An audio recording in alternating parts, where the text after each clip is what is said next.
तो आज हम लोग work done along a curve path को निकालने वाले हैं।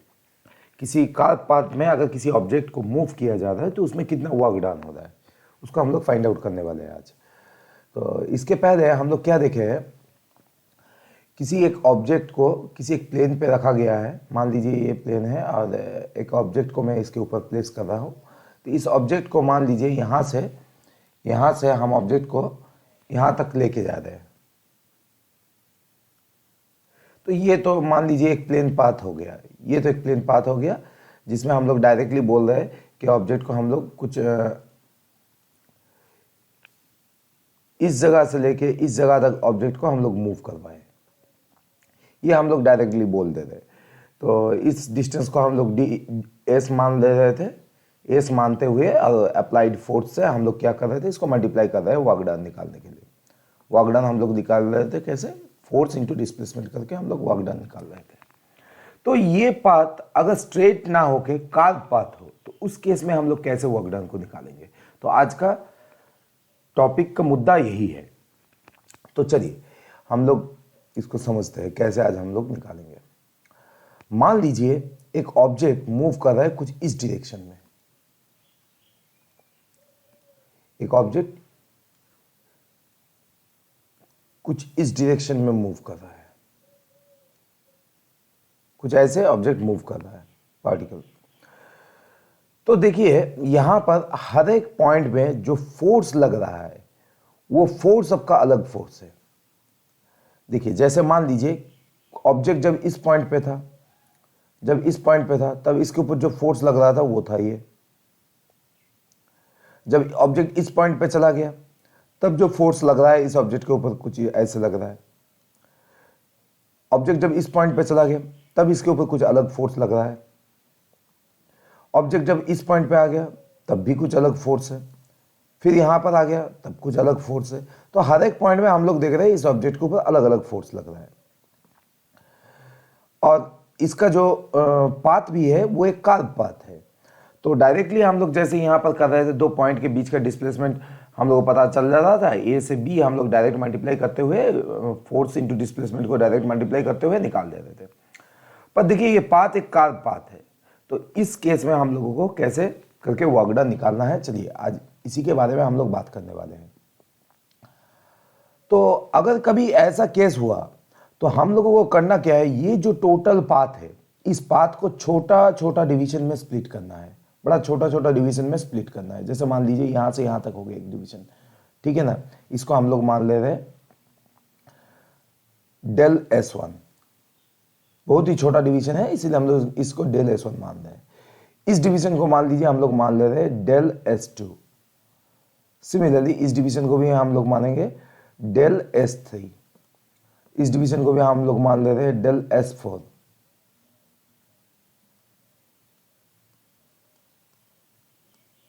इस डिवीजन को मान लीजिए हम लोग मान ले रहे हैं डेल S5। तो ऐसा करके हम लोग टोटल जो पाथ है इसको छोटा छोटा डिवीजन में हम लोग स्प्लिट अप कर लेंगे। छोटा छोटा डिवीजन में स्प्लिट अप कर देंगे। और यहाँ पर हर एक जगह में फोर्स जो लग रहा है वो अलग अलग फोर्स लग रहा है। जैसे यहाँ पर F1 लग रहा था, यहाँ पर मान लीजिए F2 लग रहा है, यहाँ पर F3 लग रहा है, तो यहाँ पर F4 लग रहा है, यहाँ पर हो गया F5, ये हो गया F6। तो हर एक पॉइंट में जो फोर्स लग रहा है वो अलग अलग फोर्स लग रहा है यहाँ पर। क्योंकि यहाँ पर दो पॉइंट के बीच का हम लोग नहीं ले सकते, जो डिस्प्लेसमेंट नहीं हो सकता क्योंकि ये एक कार्व पाथ है। तो इसमें इसीलिए इस कार्व पाथ को बहुत ही छोटा छोटा डिवीजन में हम लोग स्प्लिट अप कर दे रहे हैं। तो अभी एक कार्व पाथ में अगर इतना छोटा डिवीजन है ये कि अगर ये दो पॉइंट का आप देखेंगे तो ये दोनों पॉइंट एक स्ट्रेट लाइन, ऑलमोस्ट एक स्ट्रेट लाइन बन जा रहा है। तो इसीलिए हम लोग वर्क डन जब निकालेंगे तो हम लोग कुछ ऐसे निकाल सकते हैं इसको। मान लीजिए और ये फोर्स जो अप्लाई हो रहा है और इस पाथ के बीच में जो एंगल हो रहा है, इस एंगल को हम लोग मान लेते हैं θ1, इस एंगल को हम लोग मान ले रहे हैं θ2, इस एंगल को हम लोग मान रहे हैं θ3। ऐसा करके हर एक एंगल को हम लोग कंसीडर कर ले रहे हैं। θ3 ये हो गया θ4, और ये एंगल हो गया θ5, और ये एंगल हो गया θ6। तो ऐसे अगर हम लोग टोटल पाथ को इसका छोटा छोटा जो जितना भी हम लोग डिवीजन मिल रहा है, इस सभी डिवीजन का अगर वर्क डन निकाल के उसका समेशन कर देंगे तो टोटल इस पाथ को मतलब ऑब्जेक्ट को यहाँ से यहाँ तक ले जाने में टोटल वर्क डन जो हो रहा है वो हम लोगों को मिल जाएगा। तो चलिए देखते हैं कैसे करके होगा। तो वर्क डन का फॉर्मूला हम लोगों को पता है, फोर्स इंटू डिस्प्लेसमेंट होता है। तो वर्क डन यहाँ पर जो फोर्स लग रहा है वो टेंजेंटली लग रहा है, तो पाथ और जो डिस्प्लेसमेंट एक्चुअली बन रहा है और फोर्स जो एक्ट हो रहा है उसके बीच का जो एंगल है, उस एंगल को ध्यान में रखते हुए फोर्स का जो कंपोनेंट है उसको कंसीडर करना है हम लोगों को। तो हम लोग ऐसे लिख सकते हैं इसको कि वर्क डन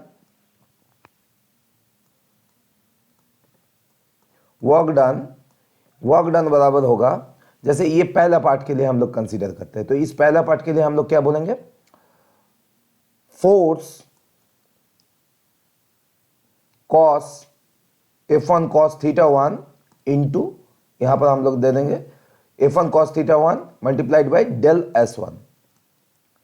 सिमिलरली इसके आगे चलते हुए हम लोग ऐसा करके लिख सकते हैं F2 cos थीटा 2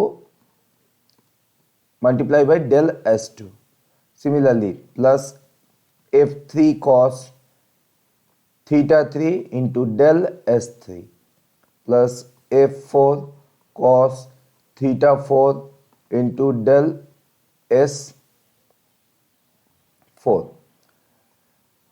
ऐसा करते हुए हम लोग n टर्म्स तक इसको लेके जाएंगे, जितना भी डिवीजन हम लोग किए हैं उसको n मान ले रहे हैं हम लोग, ठीक है ना। तो ऐसे करते हुए हम लोग n टर्म्स तक इसको मल्टीप्लाई करेंगे, Fn cos theta n multiplied by del Sn। तो अगर इस पाथ के हर एक छोटा डिवीजन का हम लोग वर्क डन निकालेंगे और उसको टोटल वर्क डन को, जितना भी वर्क डन हम लोग को छोटा छोटा डिवीजन का मिल रहा है, सभी वर्क डन को अगर जोड़ देंगे तो ऑब्जेक्ट को यहां से इस पॉइंट तक मूव करवाने में टोटल जो इस पाथ में वर्क डन हुआ वो निकल जाएगा अपना। तो चलिए इसके आगे देखते हैं हम लोग क्या कर सकते हैं। देखिए यहां पर हम लोग लिख सकते हैं सिग्मा के रन्स फ्रॉम 1 to n, और यहाँ पर इन जनरल जो टर्म है उसको हम लोग ऐसे लिख रहे हैं Fn cos theta n multiplied by del Sn। तो ऐसे हम लोग लिख सकते हैं। ये हो गया work done along a curve path. तो इसके आगे हम लोग करने के वाले हैं सिग्मा, यानी इसको कैलकुलस फॉर्म में हम लोग लिखेंगे तो कुछ ऐसे लिखेंगे, वर्क डन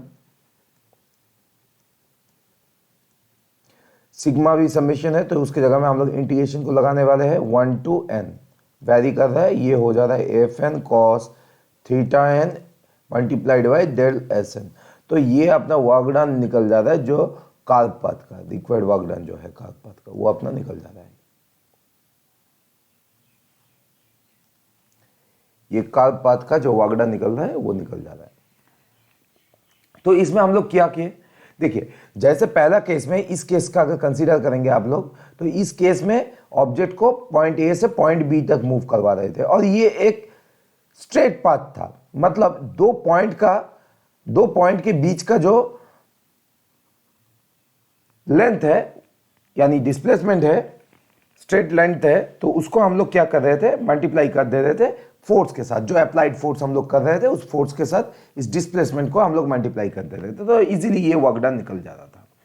पर अगर केस हम लोग कंसीडर करेंगे कोई कर्व पाथ का, उसमें हम लोग डिस्प्लेसमेंट को कंसीडर नहीं कर सकते क्योंकि पाथ कर्व है और फोर्स भी हर एक पॉइंट में अलग अलग लग रहा है, डिफरेंट लग रहा है, क्योंकि ऑब्जेक्ट का जो डायरेक्शन है उस डायरेक्शन को वो फोर्स चेंज कर रहा है। तो पाथ जैसे कर्व है, जैसे हम लोग फोर्स लगा रहे हैं तो ऑब्जेक्ट को उस पाथ में मूव करवाने के लिए जरूरत के हिसाब से हर एक जगह में हम लोग फोर्स को भी वेरी करवा रहे हैं। मतलब जो F1 फोर्स हम लोग यहाँ पर अप्लाई कर रहे हैं वो डेफिनेटली अलग होगा F2 से, जो F2 फोर्स अप्लाई कर रहे हैं वो F3 से अलग होगा, F3 F4 से अलग होगा, तो हर एक फोर्स अलग अलग है। तो इस केस में हम लोग डायरेक्टली दो पॉइंट के बीच का जो लेंथ है उसको हम लोग मल्टीप्लाई नहीं कर सकते क्योंकि ये डिस्प्लेसमेंट नहीं है। तो उस केस में टोटल कर्व पाथ को हम लोगों को छोटा छोटा डिवीजन में स्प्लिट अप करना पड़ रहा है। जैसे हम लोग देख रहे हैं यहाँ पर स्मॉल डिविजन्स में हम लोग इसको स्प्लिट कर रहे हैं। अभी ये डिवीजन इतना स्मॉल है कि दो पॉइंट के बीच, जैसे दो एक के बाद एक जो पॉइंट है, दो सक्सेसिव जो पॉइंट है, दो सक्सेसिव पॉइंट के बीच का जो लेंथ है वो ऑलमोस्ट डिस्प्लेसमेंट है। ऑलमोस्ट डिस्प्लेसमेंट में इतना छोटा स्केल में हम लोग इसको ले रहे हैं। तो हर एक छोटा छोटा स्केल का जो वर्क डन हो रहा है, इसको अगर हम लोग निकाल लेते हैं और टोटल वर्क डन जितना भी ऐसा स्मॉल डिविजन्स का वर्क डन निकल रहा है, हर एक डिविजन्स का वर्क डन को अगर हम लोग समेशन कर दे रहे हैं, ऐड कर दे रहे हैं, तो उस केस में हम लोगों को टोटल जो पाथ का वर्क डन मिलेगा वो हम लोगों को मिल जाएगा। तो उसी को करते हुए हम लोग वर्क डन निकाले और लास्ट में हम लोग क्या किए, सिग्मा को हटा के इसके जगह में इंटीग्रेशन को भी हम लोग लगा सकते हैं, क्योंकि सिग्मा इंटीग्रेशन में भी वही सेम कॉन्सेप्ट वर्क करता है। बहुत ही छोटा छोटा डिवीजन का हम लोग समेशन करते हैं इंटीग्रेशन में, तो सिग्मा को हटा के हम लोग इंटीग्रेशन को लगा दिए। तो ये तो work done along a curve path निकल गया। तो चलिए और एक अप्रोच से भी हम लोग समझ लेते हैं, जैसे एनसीईआरटी में कैसे दिया हुआ है उसको भी हम लोग समझ लेते हैं।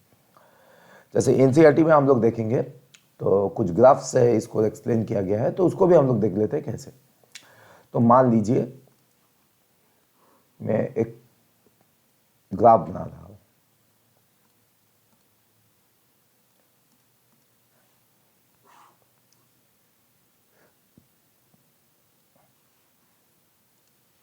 ये मान लीजिए वाई एक्सिस हो गया जो कि फोर्स को डिफाइन कर रहा है और वो फंक्शन ऑफ एक्स है, और यहां पर जो एक्स एक्सिस हो गया वो डिस्प्लेसमेंट को दिखा रहा है।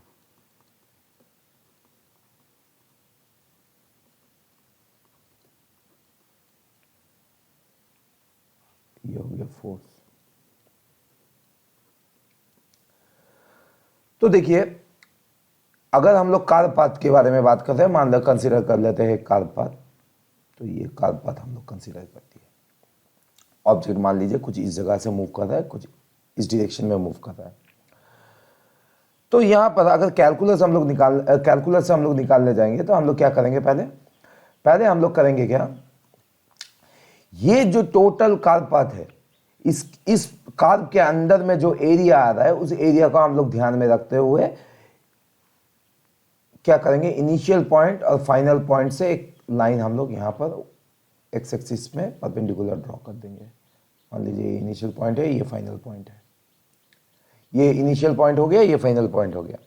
तो यहां पर दिखा भी देते हैं हम लोग, ये मान लेते हैं इनिशियल पॉइंट है, इसको हम लोग रिप्रेजेंट कर रहे हैं एक्स आई करके। ये इनिशियल पॉइंट है, इसको हम लोग एक्स आई से रिप्रेजेंट कर रहे हैं, ये मान लेते हैं एक्स आई है, और ये फाइनल पॉइंट है, इसको एक्स एफ से डिनोट करते हैं। देखिए अभी ये इस कर्व के अंदर में जो एरिया बन रहा है, इस एरिया को अगर हम लोग निकाल लेंगे, इस कर्व के अंदर में जो एरिया बन रहा है इस एरिया को अगर हम लोग निकाल लेंगे तो ये एरिया हम लोगों को क्या देगा, वर्क डन देगा। क्योंकि देखिए अलोंग एक्स एक्सिस डिस्प्लेसमेंट है, अलोंग एक्स एक्सिस फोर्स है, तो ये दोनों का प्रोडक्ट हम लोगों को हमेशा वर्क डन देगा। तो चलिए देख लेते हैं कैसे हम लोग निकालेंगे इसका एरिया। तो देखिए ये तो एक कर्व पाथ है, ना ही ये एक ट्रापेजियम हो रहा है ना ही रेक्टेंगल हो रहा है, ना हम लोग डायरेक्टली इसका फॉर्मूला नहीं लगा सकते। तो इसीलिए हम लोग करेंगे क्या, इस कर्व पाथ को हम लोग बहुत ही छोटा छोटा डिवीजन में स्प्लिट अप करेंगे। चलिए देखते हैं कैसे करके कर रहे हैं हम लोग। तो मान लीजिए ये इस डिवीजन को हम लोग बहुत ही छोटा छोटा डिवीजन में स्प्लिट अप कर रहे हैं रेक्टेंगल्स में। तो ये एक रेक्टेंगल हो गया मान लीजिए, इसके बाद हम लोग और एक रेक्टेंगल को कंसीडर ध्यान में रखते हुए हम लोग निकालेंगे। तो कैसे देखते हैं इसको भी, ये एक रेक्टेंगल हो गया, ये एक रेक्टेंगल हो गया, ठीक है ना। उसके बाद फिर हम लोग मान लीजिए इसका यहां पर निकाल रहे हैं, तो ये एक रेक्टेंगल हो गया,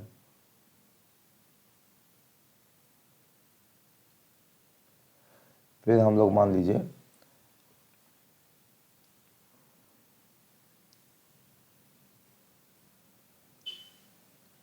ऐसे करते हुए हम लोग पूरा फिगर को छोटा छोटा रेक्टेंगल्स में हम लोग डिवाइड करेंगे।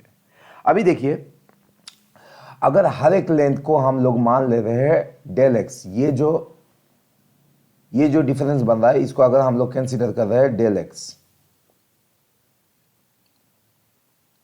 एक्स, इसको बहुत ही छोटा डिवीजन है, इसको हम लोग डेल एक्स, जैसे हम लोग पहले वाला केस में किए थे, ये डेल S1, तो वही कॉन्सेप्ट यहां पर वर्क कर रहा है। छोटा छोटा डिवीजन में हम लोग स्प्लिट अप कर दिए। तो यहां पर वर्क डन हम लोग कैसे निकाल सकते हैं, तो हम लोग यहां पर बोल सकते हैं ये एक छोटा डिवीजन को, मतलब ये एक छोटा डिवीजन का जो वर्क डन रिप्रेजेंट कर रहा है, पहले हम लोग इसको निकालेंगे, एक वर्क डन को निकालेंगे। तो इस वर्क डन को निकालने के लिए हम लोग क्या करेंगे, देखिए अगर हम लोग ध्यान से देखेंगे तो एक रेक्टेंगल बन रहा है। तो यहां पर हम लोग डेल W,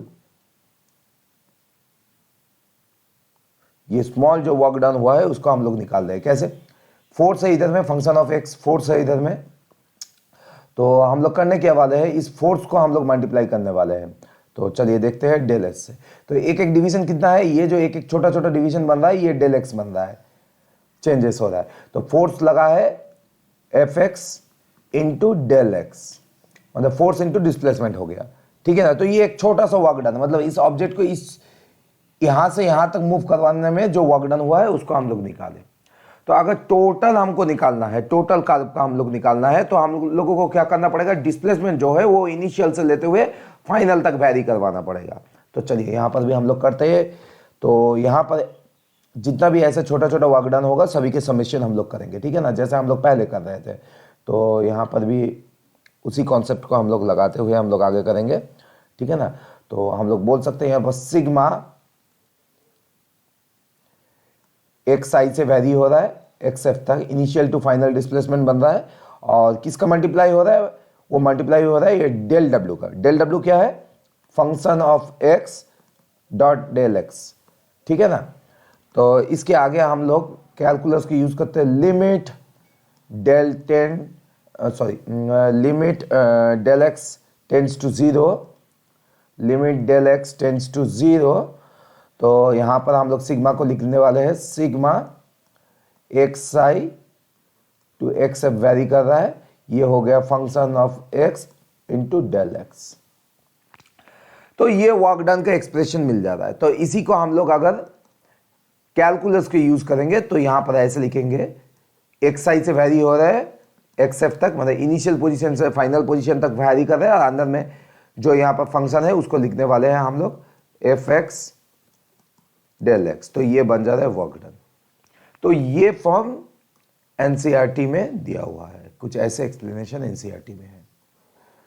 तो हम लोग यहां पर क्या किए, तो हम लोग यहां पर कुछ नहीं किए, बस ये जो एरिया बन रहा है इस कार्ब पथ का, तो इसमें तो हम लोग कोई डायरेक्टली मेंसुरेशन का कोई फॉर्मूला लगा नहीं सकते। तो इसीलिए इस कार्ब पथ को हम लोग क्या किए, बहुत ही छोटा छोटा डिवीजन में स्प्लिट अप कर दिए। इसका अलोंग वाई एक्सिस जो है वो रिप्रेजेंट कर रहा है फंक्शन ऑफ एक्स, जो फोर्स है उसका फंक्शन को रिप्रेजेंट कर रहा है, और अलोंग एक्स एक्सिस इसका क्या कर रहा है, ये जो छोटा छोटा डिवीजन बन रहा है, ये छोटा छोटा डिवीजन क्या रिप्रेजेंट कर रहा है, जो छोटा सा डिस्प्लेसमेंट हो रहा है और उसके वजह से जो फोर्स हम लोगों को अप्लाई करना पड़ रहा है, उस छोटे से डिवीजन के लिए जो फोर्स हम लोगों को अप्लाई करना पड़ रहा है वो है एफ एक्स, और जो छोटा सा डिवीजन इस फोर्स के कारण हो रहा है वो है डेल एक्स। तो ये फोर्स इंटू डिस्प्लेसमेंट करने से हम लोगों को ये छोटा सा डिवीजन का जो वर्क डन बन रहा है वो मिल जा रहा है। तो मैं पहले एक छोटा सा डिवीजन का वर्क डन में निकाल लिया, फिर मैं क्या किया, ऐसे जितना भी छोटा छोटा डिवीजन का वर्क डन निकलेगा तो सभी को समेशन कर दिया, इसीलिए हम सिग्मा लगा दिए। और वो वैरी कितना हो रहा है, वो इनिशियल से फाइनल तक हो रहा है, ऑब्जेक्ट को इनिशियल पोजीशन से फाइनल पोजीशन तक वैरी करवाना पड़ रहा है। तो इसका सिग्मा में हम लोग एक्स आई से एक्स एफ तक इसका रेंज रख दिए। इसके बाद हम लोग क्या किए, इसको लिमिट यूज करते, क्योंकि ये डेल एक्स जो हो रहा है वो टेंड्स टू 0 हो रहा है, बहुत ही छोटा डिवीजन है, बहुत ही छोटा डिवीजन, इसलिए ऑलमोस्ट टेंड्स टू 0, इसीलिए डेल एक्स टेंड्स टू 0, और ये टोटल फंक्शन को हम लोग लिख दिए। ऐसा क्यों किए, कैलकुलस को यूज करने के लिए, हम लोग इंटीग्रेशन यूज करने के लिए ऐसा किए। फिर वर्क डन हम लोग क्या किए, जो सिग्मा का काम है वही इंटीग्रेशन का काम है, हम पहले भी बता चुके, हम लोग इसको वेरी करवा दिए लिमिट इनिशियल से फाइनल तक, और ये टोटल आ गया F x dot del x. तो ऐसे करते हुए हम लोग कार्ब पथ का जो वर्क डन है उसको हम लोग निकाल दिए, क्योंकि डायरेक्टली ये कार्ब पथ है, इसमें हम लोग एरिया नहीं निकाल सकते, कोई मेंसुरेशन का फॉर्मूला हम लोगों को पास नहीं है, जैसे ये रेक्टेंगल नहीं है कि लेंथ इंटू ब्रेथ करके हम लोग डायरेक्टली उसका एरिया निकाल देंगे। तो इस एरिया को निकालने के लिए हम लोग इसलिए कैलकुलस का हेल्प लिए। कैलकुलस में हम लोग क्या किए, ना डायरेक्टली इस फिगर का एरिया ना निकाल के इस फिगर को हम लोग छोटा छोटा डिवीजन में स्प्लिट अप कर दिए। तो हर एक डिवीजन का हम लोग कैलकुलस यूज करते हुए हर एक डिवीजन का एरिया निकाल दिए और सभी डिवीजन को हम लोग क्या किए, उसके बाद ऐड कर दिए, समेशन कर दिए। तो सभी डिवीजन का समेशन हो गया तो टोटल ये जो फिगर के अंदर में जितना भी एरिया बन रहा है, ये जो टोटल फिगर के अंदर में एरिया बन रहा है वो एरिया हमको मिल जाता है। तो और वही एरिया वर्क डन को रिप्रेजेंट कर रहा है। तो इस प्रोसेस से हम लोग किसी भी कार्ब पाथ में जो वेरिएबल फोर्स लग रहा है उसके वजह से जो कार्ब पाथ उसका बन रहा है, उस कार्ब पाथ में ऑब्जेक्ट का जो वर्क डन हो रहा है, ऑब्जेक्ट के ऊपर जो वर्क डन हो रहा है उसको हम लोग कैलकुलेट कर सकते हैं।